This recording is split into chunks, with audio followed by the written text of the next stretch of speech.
Billy back here with Broship of the Nerds, and I just watched the number one movie on Netflix right now, Fear Street Prom Queen. Now, this takes place in the same universe as the Fear Street trilogy, Fear Street 1994, Fear Street 1978, and Fear Street 1666. My first thoughts were, thank goodness it's not another year, because oh my gosh, we've had so many year titles that I'm so glad I didn't have to remember another one. Now, this does take place in 1988, and I will get into the ranking of them after I do a review of this movie. So, there is a girl named Lori and her best friend Megan, and Lori has decided to run for prom queen, but her mom was accused of killing her dad back in the day. Now, it's implied that she's actually innocent, but took the fall for it anyways. And, she wasn't locked away, it's assumed, for too long because she's still out and about and everything. So, and then you have Tiffany, who is the it girl of Shady Side 1988, and they're looking for a path forward. Now, the principal in this is very weak. The vice principal, obviously, does more of the heavy lifting and has more of an attitude. Laurie's character is, she comes from a family that's struggling. They're working a lot to make ends meet. She's working to pay for her own prom dress, that sort of thing. And Tiffany is a stuck up it girl, and she has what they call the wolf pack, a posse that does whatever she tells them to do. And even her boyfriend, just kind of tags along, Tyler. But throughout the movie, there is somebody targeting prom queen candidates. And what sets this one apart from the other three from the original trilogy is the first trilogy, we had innocent people being chosen every year to kill people. In this one, it is a mystery slasher. Who's doing it and why? So that is the difference here. So this is more your traditional slasher. It takes place in '88. A lot of great '80s slasher films. And this is obviously modern day made, but they got the vibe of the '80s. They had great music. I like that they played into the '80s. There are some movies that I've seen where they didn't play into the '80s tropes as much as they should have. An example, Lisa Frankenstein, while I enjoyed it and it's a cult classic, they didn't really play into the '80s as much as they should have because the '80s were all the rage and are really popular in TV shows and movies, such as Stranger Things and this Fear Street movie, Prom Queen. And, me being a '90s baby, I just missed the '80s era, right? So I like seeing movies from the '80s so I can see how it was just a little bit different from when I was growing up. And there wasn't the internet, so the humiliation and the bullying happened to your face. There wasn't this online posting, and they got that right. That was great, the way they did that. Like, Tiffany was a bully, and she was popular, and the whole time you're wanting to see her get knocked down a peg or two, and her friends. But the killer starts picking them off. A lot of teenage drug use here. Ariana Greenblatt was in this as Christy, a kind of a sarcastic drug dealer, and I really liked her character. Um, she's a great actress. I haven't seen her in a lot of her stuff, but the stuff I have seen her in, she was a good child actress, and she still is a kid. But she did a great job with her role. She was funny. Megan was my favorite character of this movie, obviously the best friend because she is a stoner horror geek, and I love that about her. She had the most interesting character, I would say, and the whole time, like, at some point she's hearing screams and she's trying to warn her best friend Lori about these masked people and people going missing, and Lori's like, oh, you're just crazy and paranoid kind of thing, and Megan's trying to be a good friend, and Tyler even doesn't believe everything that's going on. So one by one, candidates are being killed, and I don't want to get into too many spoilers with what happens in this story so you guys can watch it for yourself, but they got the slasher vibe down. That was awesome. This killer was scarier in a way because you didn't actually see the mask till later and you just saw like the little jacket, almost like a rain poncho, but you didn't actually see the mask for a while, so it added a layer of creepiness because you did not know what to look for. You did not know what was going to come out of the dark. And they were wielding an axe and knives at different points, but it was who's doing it and why. And Tiffany, this it girl, really wants to win prom queen. And you get the sense early on that, it's that trope of go off alone to have sex with your significant partner and you're going to be killed. So that's one of the rules. Don't have sex in horror films. Randy will tell you that from the original Scream. And so people go off on their own, they get killed, that sort of thing. So I like that they played into that trope, pick them apart one by one, divide and conquer. And they're even going as far as to put fake votes in for Tiffany to try to get her to win prom queen. Now, I can remember my experience of prom being much different. There wasn't sabotage like that. It was mostly people voted for who they wanted. It was very chill. But when you're in a school like this and you're the it girl, there's going to be some drama, some flyers, some fighting, that sort of stuff. There's a dance-off at one scene, which is awesome. And I like when the bullies get stood up to. That was really cool the way they did that because the bullies do need to be put in their place on occasion. I enjoyed this one. The characters are not. It's not all connected into a trilogy, so whenever you're assessing this, you have to look at it differently because it takes place in the same universe, and they do pay homage to 1978. There is flashbacks of the sisters from Camp Nightwing, and there's even a poster about Camp Nightwing, so that was really cool. A nice little tribute there. The highlights of the film, I would say, were the vibe of the 80s. The kills were pretty epic. And trying to figure out who was doing it and why. And I was wrong. There was somebody who I suspected that would have been a more obvious choice. And there was a second person I suspected. And they weren't it either. So I was completely off on who I thought it was. So that was nice to be thrown off have those red herrings and to be thrown off the trail. Now, before I get into rankings, I'm going to say this. And I need to read this book, Prom Queen. But I will say there are no bad Fear Street films. Okay, like I love all of them, and I read Goosebumps as a kid, and I didn't know about Fear Street until the Netflix trilogy. They did that 3 movies in a real short span, and I couldn't get enough. So I rewatched them I've probably seen them 3 times. This one I'm going to show to my buddy Eddie, and we will be reviewing with 2 of us on the Trick or Treaters.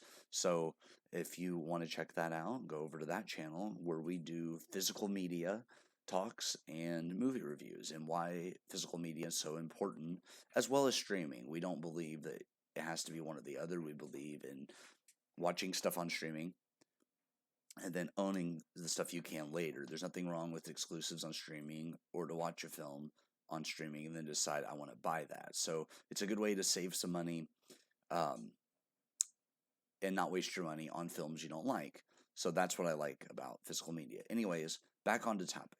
So it's really hard to rank these because I enjoy all of them. Like I said, there's not a bad one.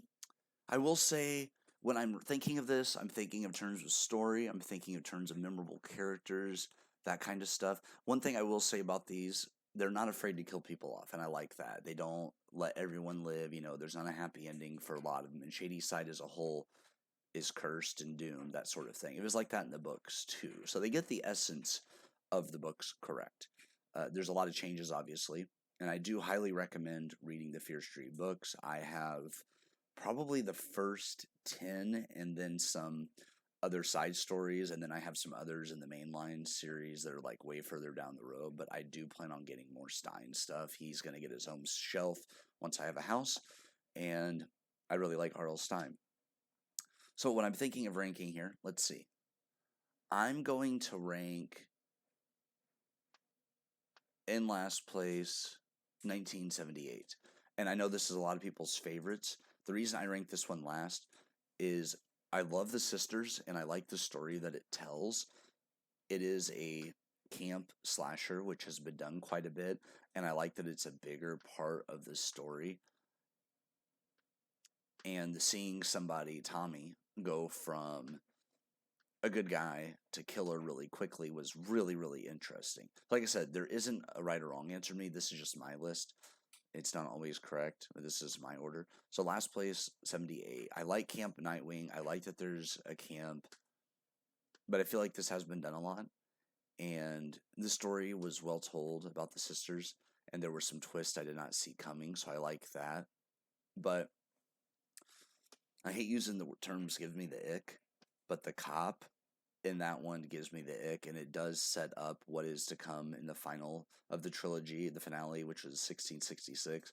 So I will give that last place, although I highly enjoyed it, and I will recommend it to anybody. In third place, I'm going to go with Fear Street Prom Queen.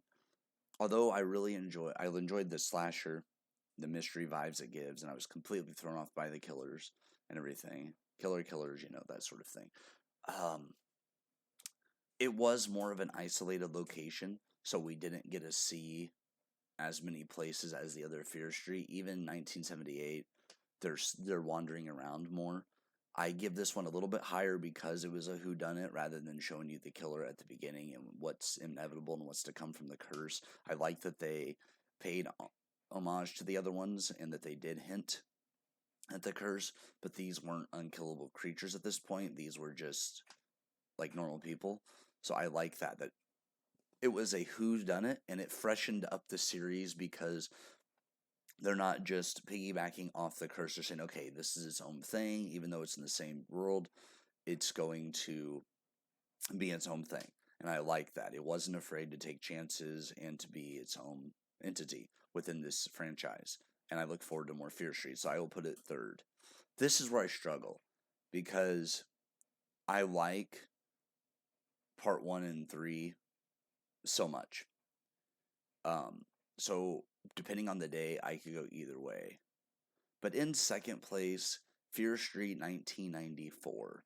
This was the one that started it off. You had the Curse of Sarah Fear, about her cutting off her hand and cursing the land, that kind of thing. And the characters in this are the best of the franchise, in my opinion, because you have Kate, Simon, Josh, Dina, and Sam. Took me a second there. But those 5 characters, the fact that it opens with Maya Hawke playing a character in the mall who it gives a customer right what they deserve behind their back, the double middle fingers there. Didn't mean to do that to you, by the way, guys. But I get into this stuff. I like the opening. It gives me Scream vibes, the 90s. Obviously, I grew up in the 90s, and going to the mall was like a special treat because it was probably 45 minutes away from me. So going to the mall, Toys R Us, which was close by, that was a treat. That was like, and it's funny because that town, when I would go in, the mall was one of the first buildings. Now everything's blown up around there, and there's like dealerships, a movie theater, a Buffalo Wild Wings, a bunch of stuff before that now. So the town has grown around the mall in sense. Now the malls are, everyone says malls are dying. Yes, they are losing popularity due to online shopping, but there's still a fan base for malls, and I'm one of those people because I grew up at the mall. So now when I get a chance to go get food and then go to malls, I love it. So the mall vibe at the beginning, and they go back to that eventually. You learn about the curse. Josh which is Dina's younger brother, he is what they call a witch nerd. And thanks to him, they were able to get through a lot of things, and he is the brains behind everything. So I really like the characters in this. Simon is really fun. The actor that plays him also did Hell of a Summer. Check that out if you get a chance. Highly recommend. Simon was great. Kate was great. Like the whole cast was great. There were some shocks, some twists and turns, and I like that not everybody made it out because you're cheering for them, but then they take those hopes away. Which I thought added more to it because if everybody survives, then it's just too easy, right? So I like that. They're trying to break the curse. They're trying to find a way. Dina's desperate to find a way to save Sam. You also have the lesbians in the 90s, which that in of itself would have been very controversial in the 90s. And I like that they did that. It was just a lot different than what I expected from the books, but in a pleasant way. I like that it was dark. The killers are unkillable in this one. They have killers from different eras and time periods, and I'm hoping we eventually see those movies. I would love to see a Ruby movie. I would love to see a the Milkman, the other killers that we saw. I would like to see their stories eventually on Netflix. So yeah, this franchise has a lot of potential. So 1994 was amazing, and I love them all vibes. And in first place, 1666. Now, for those of you who have seen it, great. If you haven't, you may want to close your ears to this. But 1666, what I like about it is, it's two stories in one, right? Because you're wrapping up the trilogy, so it takes place in 1666. So Dina is living. She basically is seeing what Sarah Fear saw and the true nature of the curse and how everything actually played out and how this all began, how this whole shady side thing started. Different than the books, but in a good way. So, haha, pun intended. No, in a good way. I get lost up in my cleverness sometimes. But 1666, I like the time frame. I like that it's out in this village. Because I'm such a big fan of the Salem witch trials, not what happened obviously, but the stories and the history and everything and what actually happened. And I've been to Salem twice. So now I want to rewatch this even more because it gave me Salem vibes even before I visited Salem for the first time. So after I watched this, it inspired me to want to go more. So after going to Salem 2 Halloween weeks in a row, uh, I can say that this is my favorite because not only are you storytelling in 1666, but when they make the jump back to 1994 to finish the trilogy, I absolutely just love the way they did that, where they went. And I'm hoping the director of the original trilogy comes back and does more because that would be amazing. But yeah, I love this one. It takes place in 1666. Something's happening to the village. Pastor Miller has gone crazy and he's going on these rants and these long spiels, and it gets into the origins of the curse, what actually happened with Sarah Fear back in the day and the families. It was just really, really good. And then Paranoia, how many people quickly jumped to say they saw Sarah and Hannah in the woods, that kind of stuff. So that was really realistic because back then they would have claimed a lot of things were done by witches or witchcraft. So that's the paranoia that would have led to the Salem witch trials. So there's history tied into this make believe story, right? Like there's some realness there. So I really enjoyed the hell out of 1666. So yeah, that's my ranking on the four Fear Streets we've had. We had the trilogy and the standalone, and they were all great films. What I would like to see happen in the future is do a few more of these, like do another trilogy that's its own thing, but then like do a movie after that that has the people that made it, like the survivors, come back together to face one more big threat. So have like because like in the Fear Street books, there are characters who are in them who show up as like background characters or at the parties. So when I'm reading Fear Street, I'm like, oh, this character, she was in the first one. There was one named Lisa. She was in one of the first ones, and she shows up in multiples. So I like that this all takes place in the same town. I would like to see that happen with the films where you get different people who have survived the films to have to form a team to take down like an army of killers. And that would be really cool to see who the ultimate final girls are. Now, my favorite in the series is Dina. There's nobody else that competes with her. She is my absolute favorite. And Josh. Josh is amazing too. But overall, double thumbs up, another hit. It was only an hour and a half, and they said they wanted to make it 90 minutes or a little bit less, but about right, a little bit under 90 minutes when you count the post credits. So it's probably like 87, 86 minutes. There is a slight post credit scene or mid credit screen, but it's just kind of a scene, but it's just kind of like paying homage to some of the others. Because I'll be honest, I had to look it up to see what it meant, make sure it wasn't implying something I missed, and it wasn't. It was just paying homage to the others. So yeah, double thumbs up. This is my cup of tea right here. I am wanting to get more of the books to read more, and I'm hoping we see more of these films in the future. And I am hyped up on coffee today. So there's that. I hope you guys have a great day. This has been a Fear Street review. I love the 4 movies we've had so far. I look forward to more, and I'm hoping there is more.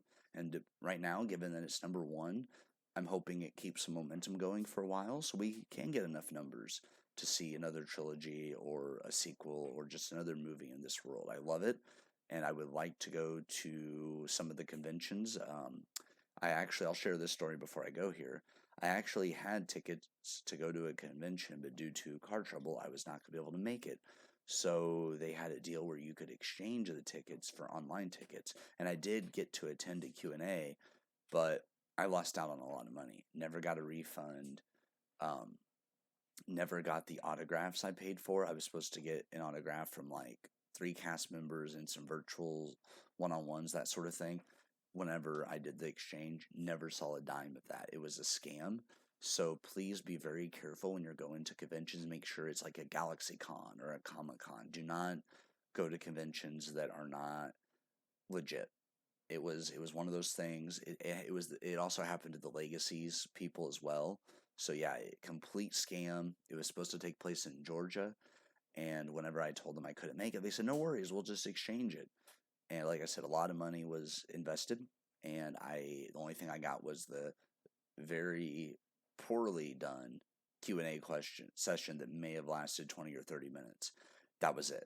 So I'd never received a single autograph or a penny back of that money. They probably just pocketed that and went on about their day. So be very, very careful about what conventions you attend. Make sure they are legitimate. Make sure that you call around or ask around about them, because it was a nightmare. It was a shit show. There's no other way to put it.